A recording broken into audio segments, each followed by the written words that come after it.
Good day to all. Myself, Dr.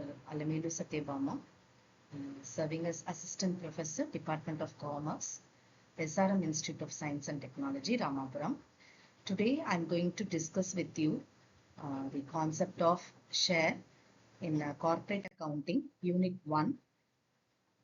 This is for second year BCom A&F. So let us see what is the meaning of share. In accounting, a share is defined as the unit of ownership that represents an equal proportion of a company's capital. See, the shares are the vital sources of capital for the companies. When company is in need of capital for investing in new projects without incurring debt, and if they want to expand their operations, shares are a vital sources of capital for the companies. So they raise uh, by issuing shares, and the capital is being invested in the business. And not only that, whoever purchases shares, they get a ownership in a company or a financial asset of the company. So each asset represents ownership interest in the issuing entity.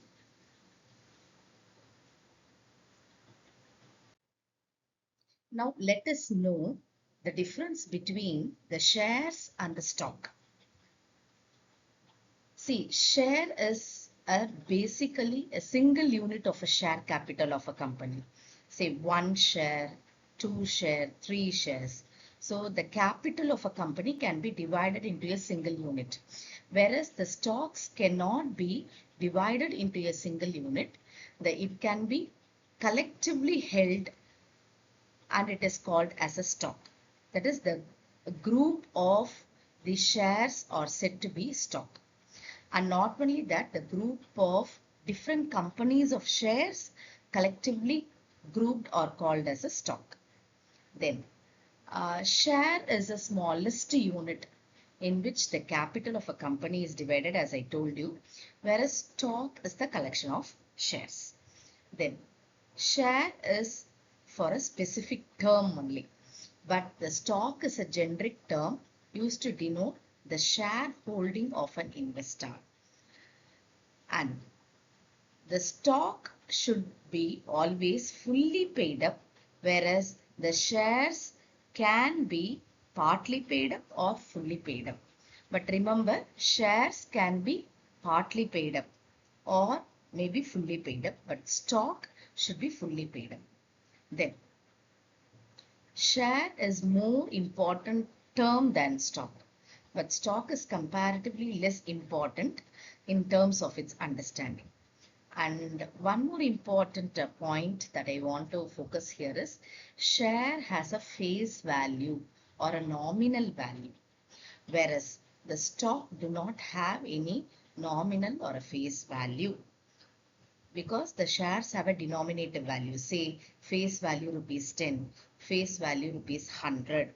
So it has a denominator value, and all the shares are serially numbered, whereas the stocks are not serially numbered, and stocks do not have any equal denominations.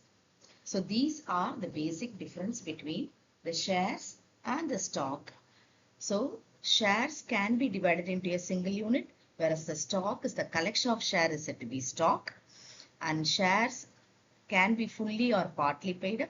Stock is totally fully paid up, and the shares have a nominal and the denominator value, where the stocks will not have any nominal or denominator value.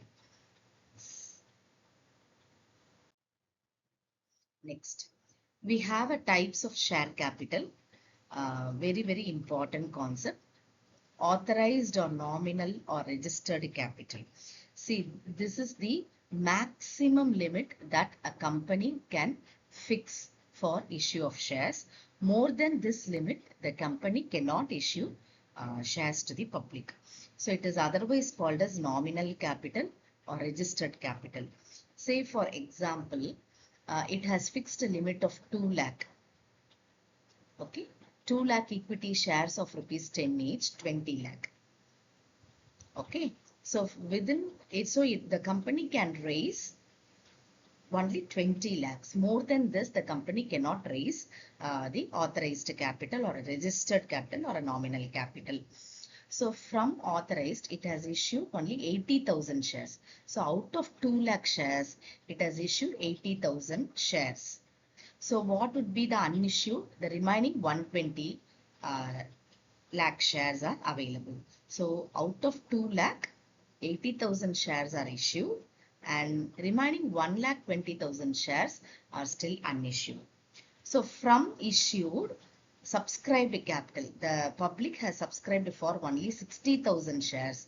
So out of 80,000 shares issued, only 60,000 shares have been subscribed, whereas remaining 20,000 shares have not been subscribed by the public. So we call this capital as an unsubscribed capital. So what is authorized capital? Authorized is the maximum limit that a company can issue shares to the public.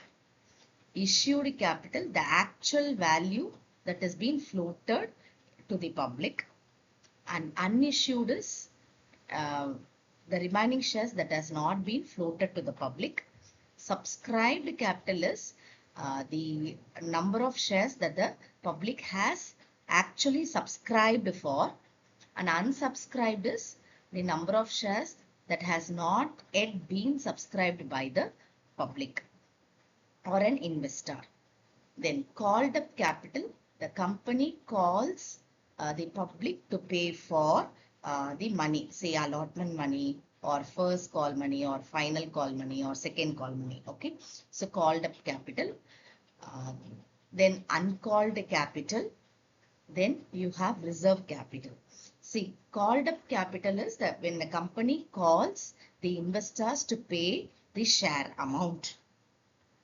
And uncalled capital is, say, we have, they collected 5 rupees each, right? In the PowerPoint presentation, you will be able to see only 5 rupees they have called for. So, remaining 4 rupees has not been called. So, 4 rupees is still pending.